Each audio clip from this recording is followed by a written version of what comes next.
오늘은 마케팅을 하면서 좀 기억에 남았던 인상 깊었던 일들에 대해서 몇 가지 좀 얘기를 해보고자 하는데요.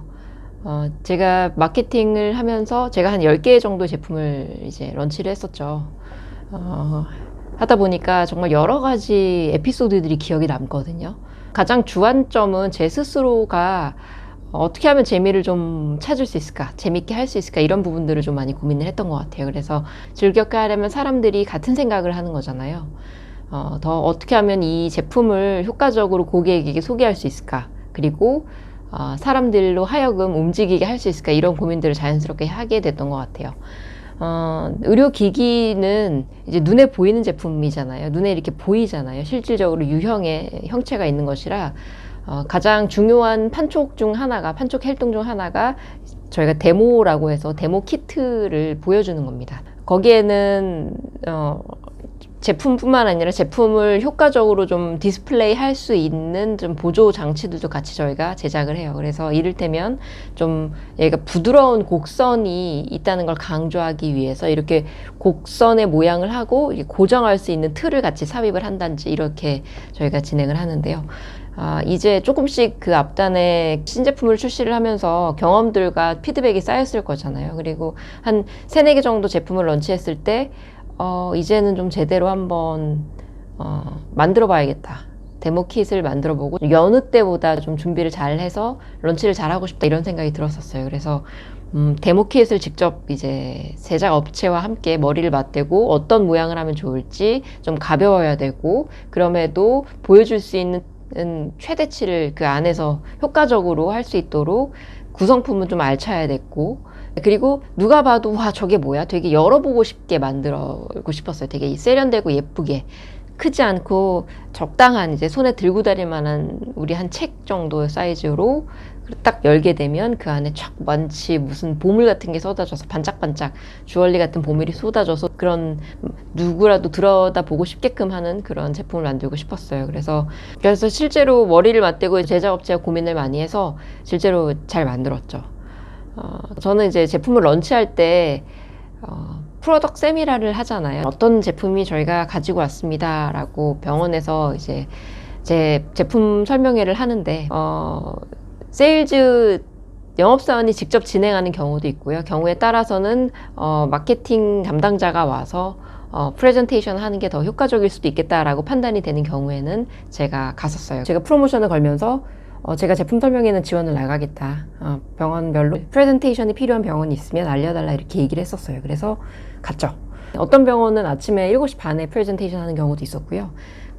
과 회의할 때 이제 신제품 소개한다고 얘기를 하는 경우도 있었고, 어떤 병원은 저녁 먹기 전에, 어떤 병원은 점심 때 잠깐 하는 경우도 있었고, 그렇게 소개를 다녔죠. 제가 세보니까 병원을 갈 때마다 제가 기록을 남겨놨는데, 전국에 있는 병원, 제주도까지 갔었고, 제 기억에 한 40몇 번 정도 다녔던 것 같아요. 그 외에도 영업사원들은, 세일즈 랩들은 각자 자기 병원에서 프로덕트 세미나를 더 많이 했을 겁니다. 네, 그리고 좀 필요하다 싶은 주 거점이 되는 병원들한테 저한테 아마 와달라고 했을 것 같아요. 그렇게 되게 신나게 진행을 했었고요. 그리고 고객들의 패턴을 공부를 하다 보면 서로 간에 이제 커뮤니케이션을 하고 경험을 쌓다 보면 고객들이 어떤 제품을 원한다는 게 눈에 보여요. 그래서 우리가 마케팅에서 제품을 런치할 때 어느 면에서 주요하게 메시지를 뽑아낼 수 있을까를 고민을 하게 되고요. 또 하나는 필요로 하는 장점을 가지고 있다면 그걸 어떻게 하면 좀 극대화해서 효과적으로 보여줄 수 있을까, 홍보할 수 있을까에 대한 것도 되게 중요한 부분인 것 같아요. 여러 가지 이 툴을 쓸 수 있거든요. 그래서 이 제품이 어떻게 고객에게 다가가야 가장 효과적인지를 찾아내고 끊임없이 좀 고민을 할 필요가 있어요. 그런 측면에서.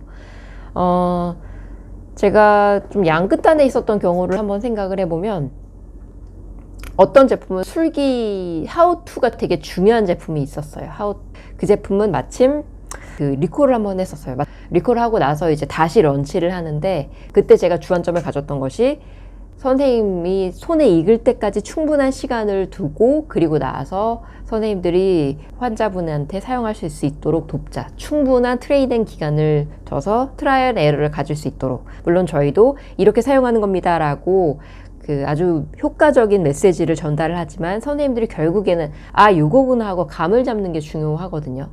그러니까 그 시간을 충분히 선생님들이 사용하실 수 있도록 해야겠다라고 해서 생각했던 게, 그러면 아무래도 이제 연습을 많이 해야 되는데, 그때 제품마다 이제 드라이 데모라고 해서 연습하는 그 샘플들이 있어요. 근데 그 샘플들은 여러 번 해야 되니까 조작을 해서 리셋을 하게끔 되어 있거든요. 근데 그 리셋하는 게 만만치가 않았던 거예요. 세일즈 랩들도 몇 개의 데모 샘플을 들고 다녔지만 그때마다 바로바로 이제 딱 준비가 돼야 되는데 한참 막 조작이 안 돼가지고 막 애를 먹다가 다른 거 못하고 다른 제품 써보다가 그것도 안 돼서 데모를 못하는 그런 경우도 있었거든요. 그럼 그런 일이 있으면 안 되잖아요. 병원에 가서는 막힘없이 정말 물 흐르듯이 진행이 돼야 되니까. 그래서 제가 하나 고민을 하다가 데모 샘플을 사용하니까 너무 컴플레인이 많고 세일즈 분들도 너무 불편하다, 이거 사용하기 힘들다 이렇게 계속 얘기를 주시니까 고민을 했어요. 그래서 막 방법을 찾아보니까 그 제품이 리콜이 됐으니까 전량을 다 회수했을 거 아니에요. 그리고 우리나라에서만 한 게 아니라 전 세계에서 리콜했기 때문에 그걸 다 전량을 회수해서 한 곳 창고에 모아놨을 텐데 그 양이 어마어마했던 거예요. 그래서 리콜이 다 끝나고 그건 이제 폐기 처분을 하는데, 전산상에서는 다 폐기 처분을 하고, 이제 폐기 처분을 한 제품은 이제 모아서 환자한테 사용할 수 없으면 다 라벨을지를 다 붙이거든요. 그리고 나서 이 제품이 그냥 사실은 그냥 멸균이시만 없으면 그냥 써볼 수 있는 제품인데 본사에서 되게 싸게 샘플을 팔았어요. 근데 별로 다른 나라에서는 반응이 별로 없었던 거예요. 다른 런치가 안 됐던 나라도 있었고, 그리고 그거를 뭐 굳이 그걸 그렇게 많은 걸 다 살 필요가 있느냐 이렇게 해서 조금만 샀었는데, 저는 그때 이거다 라고 생각을 해서 정말 뭐 몇천 개를 샀었어요. 네, 처음에는 이제 조금 예산을 보면서 조금 사다가 이게 피드백이, 세일즈 분들의 피드백이 너무 좋고 선생님들이 이걸로 뭐 열심히 다 좀 부담 갖지 않고 여러 개 연습을 해보면서 서서히 감을 잡기 시작하면서 분량률도 낮아지고 그리고 사용량도 올라가고 하면서 그러면은 이게 바로 맞았다, 이거다 라는 생각이 들어서 어떤 제품은 이미 how to, 즉 술기에 대한 부분이 충분히 많이 선생님들이 다 알고 계시기 때문에 이 부분에 대해서는 고민이 아닌데, 그러나 예전에는 인디케이션이 여기에만, 적응증이 이 정도만 됐었던 제품을 다른 데도 적용할 수 있도록 이 적응증을 더 넓히는 게 키인 그런 런치 전략도 있었어요. 아시지만 키 오피니언 리더라고 해서 그 학회나 소사이어티나 그 과를 움직이시는, 리딩하시는 키 닥터분들이 계시거든요. 그 선생님들이 얘기하는 것을 다른 선생님들도 많이 참고하시고 그분들의 이제 프랙티스를 이제 따라 하시는 경우도 있으세요. 그래서 그분 중에 한 분을 제가 찾아갔어요. 물론 일면식도 없는 상태였고요. 외래에서 기다렸어요. 외래 어느 병원에 계신지는 알았으니까 외래에서 기다렸어요. 무작정 기다렸어요. 기다렸는데 뭐 앞단에 뭐 제가 온다고 약속을 한 것도 아니고 그 분은 제가 있는 것도 모르고 한참을 이제 쭉 기다렸죠. 기다리고 나서 보니까 외래 다 이제 오래하고 끝나고 또 뭐 밀린 업무를 보고 계시더라고요. 보고 계시는데 그래서 기다렸죠. 그랬더니 이제 앞단에 왔었던 제약회사분들이 먼저 막 보시는 거예요. 예전에부터 보셨나 봐요. 되게 친근하게 얘기도 하시면서 하다가 제가 이제 기다렸다가 바로 인사를 드렸죠. 어디에서 근무하고 있는 누구입니다. 저는 이 제품을 담당하고 있는 사람인데요. 저희가 여러 가지 자료를 통해서 논문을 좀 확인해 보니 이 부분에 대해서 이런 수술 후에는 이런 합병증에 대한 이제 유병률도 조금씩 높아지는 추세인데 글로벌에서도 이런 논문들도 있고요. 우리나라에서는 이런 부분에 대해서 혹시 학회 차원에서 어떤 메시지를 가지고 계실지, 혹시 저희 회사에서 함께 할 수 있는 프로그램이나 같이 고민해 볼 수 있는 부분이 있을지 해서 찾아왔습니다. 이렇게 말씀을 드렸죠.